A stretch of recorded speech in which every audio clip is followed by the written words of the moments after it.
Now, a new analysis shows that the 6-ton iconic altar stone at the heart of Stonehenge originated from northeastern Scotland rather than southwest Wales. Scotland's DNA reveals an extraordinary and unexpected diversity unlike anything ever discovered in genetic research.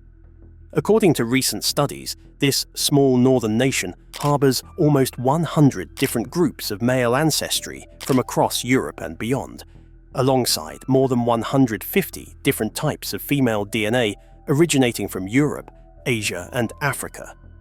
We're talking ancient lineages, unexpected origins, and secrets that literally rewrite what we thought we knew about European history. You think you've heard it all? Stay with me till the end, because every new detail makes the last one feel even more mind-blowing. Come along, Scotland's earliest DNA, Ice Age to Beaker people.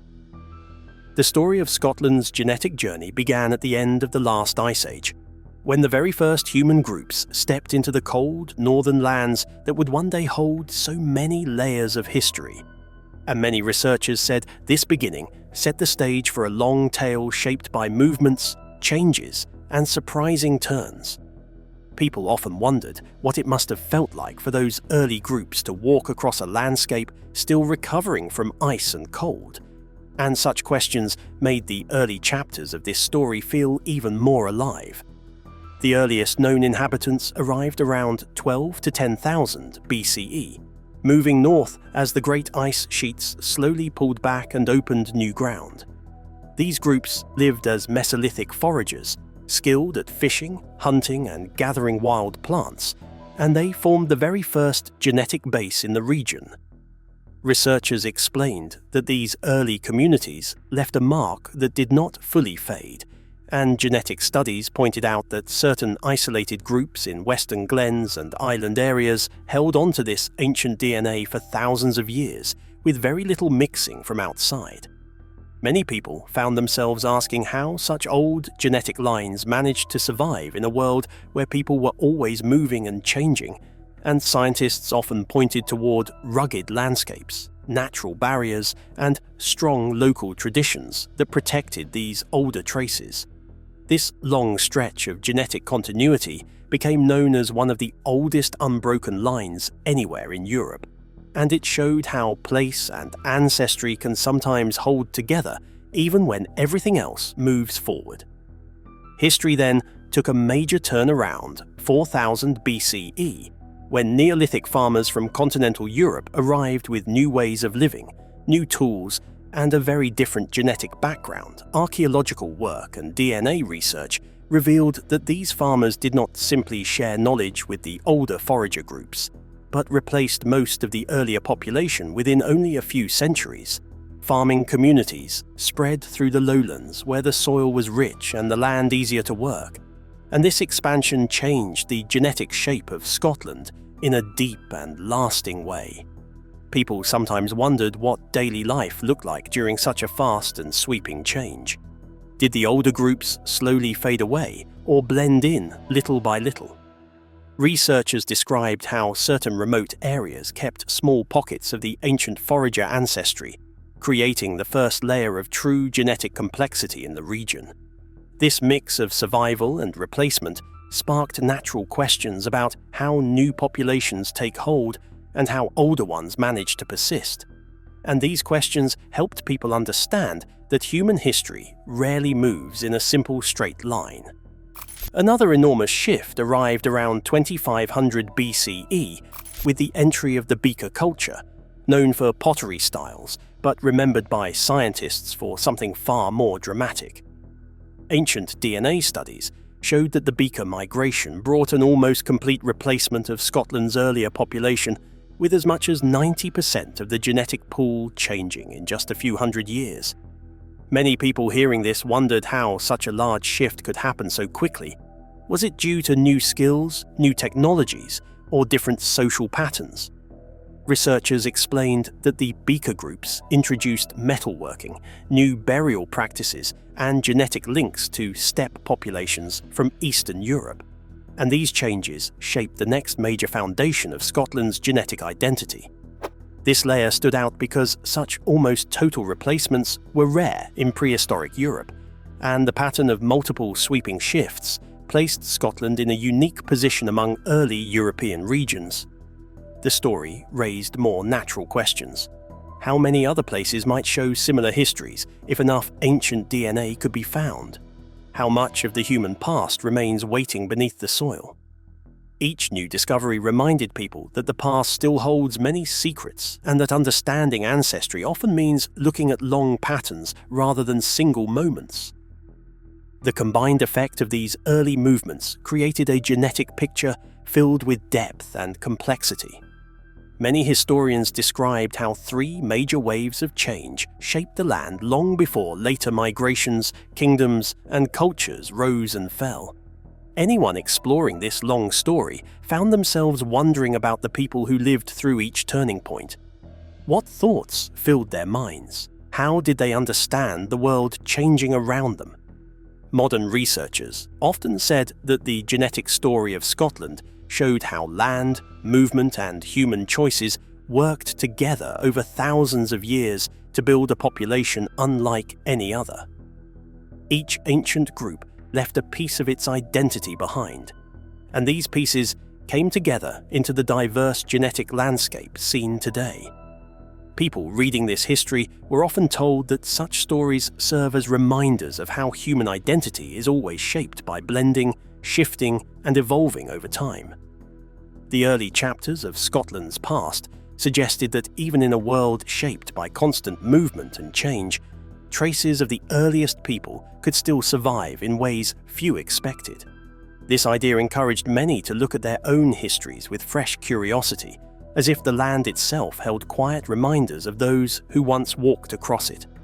The landscape carried memories of the first wanderers who followed retreating ice, the early farmers who reshaped the soil, and the later arrivals who came from distant places that most people would never think to connect with Scotland.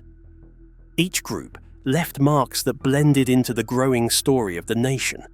As new scientific tools uncovered more evidence and new questions pushed researchers to look deeper, the past began to appear far richer and more layered than earlier generations imagined. Many people said this made them wonder how much of their own identity rested on events that happened thousands of years before. Scotland's story became a tale of battles and borders, filled with migrations, surprises, and connections that still echo in the present. The rise of tribes: Celts, Picts, and Romans. Scotland's story after the Beaker Age turned into a wide and detailed picture of changing tribes, shifting cultures, and long-lasting genetic layers, and many researchers explained that this period often challenged old ideas about who lived on the land and how people came to see themselves. Listeners were often encouraged to ask simple questions that opened larger thoughts. How many long-held beliefs could fall apart once new evidence came to light? How many cultures in history grew from shared language rather than shared blood? As the tribal world of Scotland changed, people began to understand that identity in the ancient past was never as neat or simple as old books once claimed. The topic often surprised people, and many found that the more they learned about ancient genetics, the more they wondered how much history had been shaped by stories rather than facts. Researchers described how the period once called the Celtic Age carried many misunderstood ideas. For generations, people repeated the belief that Celtic societies formed one united genetic group, but modern DNA work showed something completely different. The Celtic regions of the UK, including Scotland, Wales, Northern Ireland, and Cornwall, were found to be strikingly different from each other at the genetic level. This discovery led many people to ask a natural question. If these regions did not share a single deep genetic identity, then what truly made them Celtic in the first place?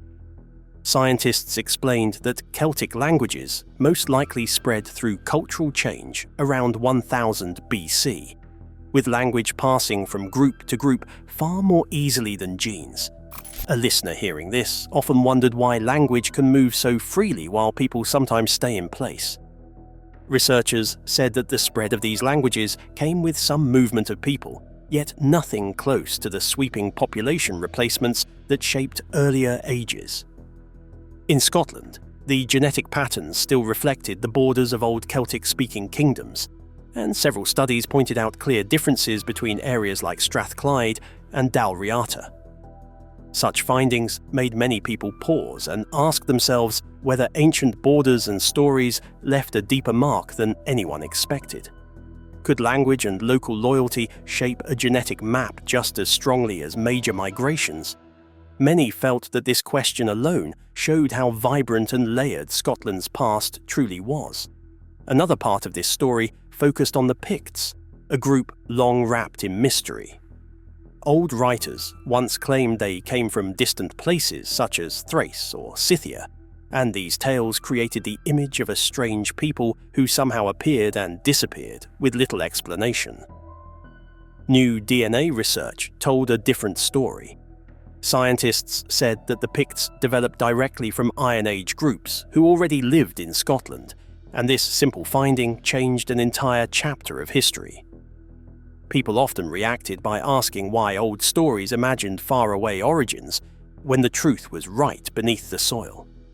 Results from cemeteries at Lundin Links in Fife and Balintore in Easter Ross showed a clear and steady line of genetic connection to local Iron Age ancestors.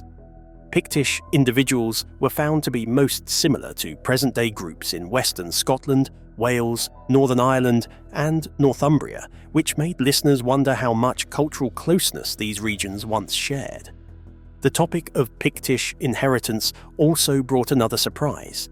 Some historians once believed the Picts passed power through the mother's line, but mitochondrial DNA samples from 7 individuals at Lundin Links revealed no shared maternal ancestry. This led many people to ask whether such old beliefs were built on misunderstanding or later storytelling. The findings suggested that the Pictish world was far more ordinary and local than once imagined, yet in many ways far richer because of this rootedness. The Roman period added another chapter, and people often expected that centuries of Roman rule across Britain would leave a strong genetic imprint. Evidence from 52 ancient individuals told a gentler and quieter story. Researchers found very little genetic change in rural Scotland during the Roman era, even though written records showed constant movement among Roman traders, soldiers, and leaders across the empire. People hearing this sometimes asked how an empire so large and powerful could leave so faint a mark. Scientists explained that the Roman presence in Scotland never became deep enough to reshape the population in a lasting way, and most Roman influence stayed within military bases and trading networks that did not significantly blend with local groups. When the empire's power faded, Scotland's genetic map continued to reflect older patterns, which made many listeners think about how strong local identity must have been in those times.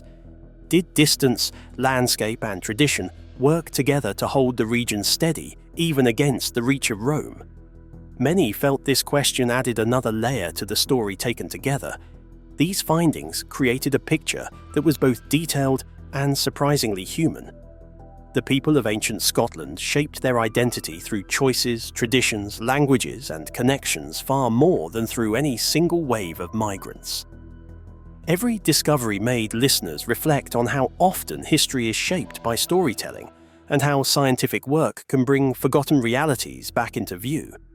The long and winding story of Celtic influence, Pictish continuity, and Roman contact showed that Scotland's identity grew from many layers, some dramatic and some quiet, but all woven together over thousands of years. Many people walked away from this story asking one final question. If so much had been uncovered only recently, how much of the past still waited to be discovered? Modern discoveries and global connections. Scotland's modern genetic story grew even more fascinating once researchers began mapping the country region by region, and many people listening to these findings said they felt as if a long, hidden layer of history had finally been uncovered.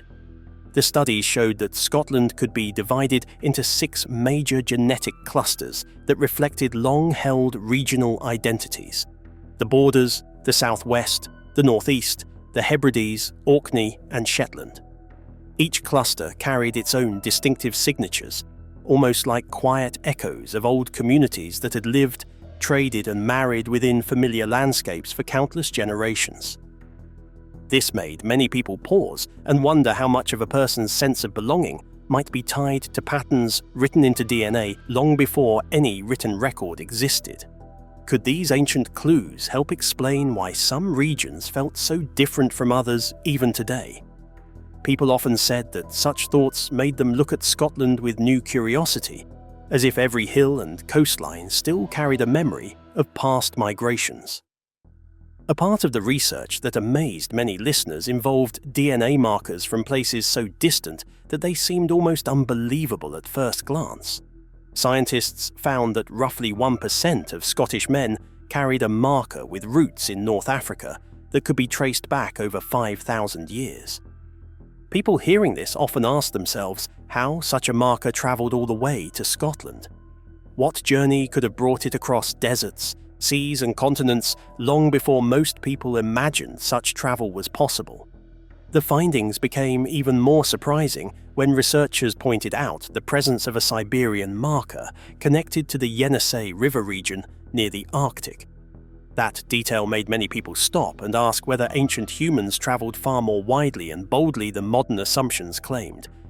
Some wondered if forgotten groups once crossed lands that are now lost to time, leaving faint traces in DNA that survived even when their stories did not. The presence of these rare markers hinted that early travellers moved in ways that written history never recorded, and listeners often said the idea made them feel that the world of the distant past was far more connected than anyone might guess. Another striking feature of Scotland's genetic landscape centred on the famous red hair trait that many people around the world associate with the country. Researchers explained that roughly 13% of Scots had natural red hair, a number far higher than the global average of 1 to 2%. On top of that, more than 1.5 million Scots carried red hair genes, even if they did not show the colouring themselves. This led people to ask what made Scotland such a strong home for this distinctive trait. The explanation lay in 3 major variants, known as cysteine red, tryptophan red, and histidine red, each contributing to the appearance of red hair.